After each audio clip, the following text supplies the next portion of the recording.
Баршаңызға қайырлы күн, сіздермен бірге Жансая. Бүгін сіздерге өте дәмді етіп балықтың пісу жолын көрсететін боламын. Ең алдымен базардан дәл осындай 3 сазан алып келдім. Базардан алған жерімнен осылай кестіріп, яғни шаптырып, ортасын барлығын тазалатып алдым. Енді қалған жерін пышақпен кесіп, тазалап, жуып алдым.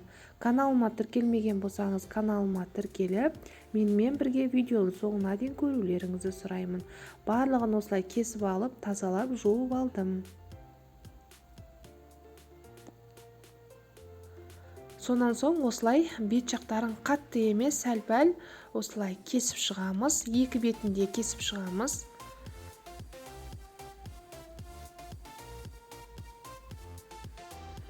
Каналыма тіркелмеген болсаңыз тіркеліп, қазақша каналдың одан ары дамуына септігіңіз тигізіп, төменге пікіріңізді қалдырып, менімен бірге видеоны соңына дейін көріп, сонымен қатар осы видеоны туысқандарыңызға, достарыңызға жіберіп, бөлісіп отырсаңыз. Дәл мен көрсеткендей етіп тіліп шығасыздар. Барлығын осылай тіліп алдым. Егер де асығыс болмасаңыздар, алдын ала осылай дайындап, балығыңызды жуып, тұз суға салып қойсаңыздар болады. Мен асығыстық болғандықтан осылай тұзды, яғни етіне сіңетіндей етіп жағып шықтым. Барлығына солай жағып шықтым. Яғни енді қамырын дайындаймыз, яғни клярын.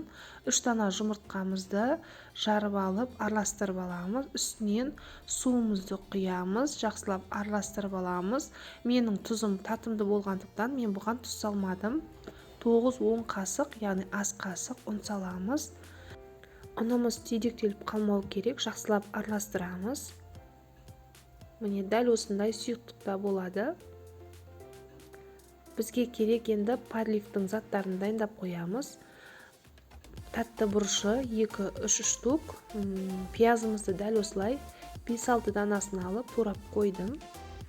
Жаңағы дайындаған қамырымызға балығымызды аунатып, қызып тұрған майға пісіріп аламыз. Майдың астын, яғни отты орташа отқа қоямыз. Қатты отқа қойып жібермеңіздер, қызарып күйіп кетеді. Орташа отқа қойып қызартып аламыз екі бетінде. Каналыма тіркелмеген болсаңыз, каналыма тіркеліп, қазақша каналдың одан ары дамуына септігіңіз тигізіп, төменге пікіріңізді қалдырып, сонымен қатар осы видеоны достарыңызға, туысқандарыңызға бөлісіп жіберіп отырсаңыз, және де видеоны үзбей, менімен бірге соңына дейін көрулеріңізді сұраймын. Міне дәл осылай қызартып қуырып алдым. Енді подливімізді дайындаймыз. Майымызды құямыз, сұйық майымызды. Қызған соң үстінен пиязымызды салып, кішкене 1-2 минут қуырып аламыз. Қуырып алған соң үстінен жарты ас қасық томатымызды салып, жақсылап араластырамыз. Үстінен суымызды құямыз. Жақсылап араластырып, қайнаған соң бетіне жаңағы тураған тәтті бұрышымызды саламыз. Бір тегіс етіп, жайып, бетін жауып, 1-2 минут пәс отқа 1-2 минутқа қоямыз, 2 минуттан кейін өшіреміз. Енді етімізді таза ыдысымызға, осылай қазанымызға қалап шығамыз. Балығымызды. Оның үстінен жаңағы подливімізді құйып шығамыз.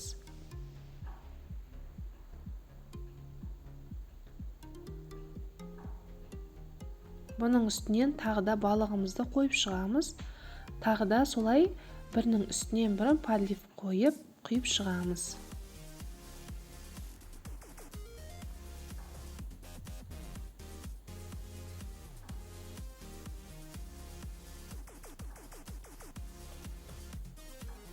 Қалған подливтерімізді құя саламыз.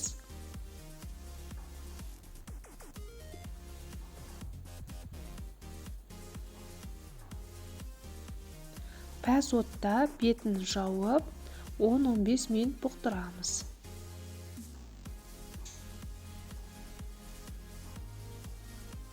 Яғни балықтың майы, подливіміздің кішкене суы жұп-жұмсақ таза пісіп шығады. Майсыз болып.